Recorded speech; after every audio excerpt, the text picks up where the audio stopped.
सच्चिदानन्दमद्वयम् दत्तात्रेयं शिवं शान्तं सच्चिदानन्दमद्वयम् आत्मरूपं परं दिव्यं वन्यम्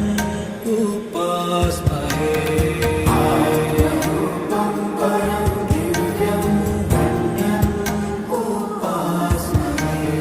दत्तात्रेयं शिवं शान्तम् इन्द्रनीलनिभं प्रभुं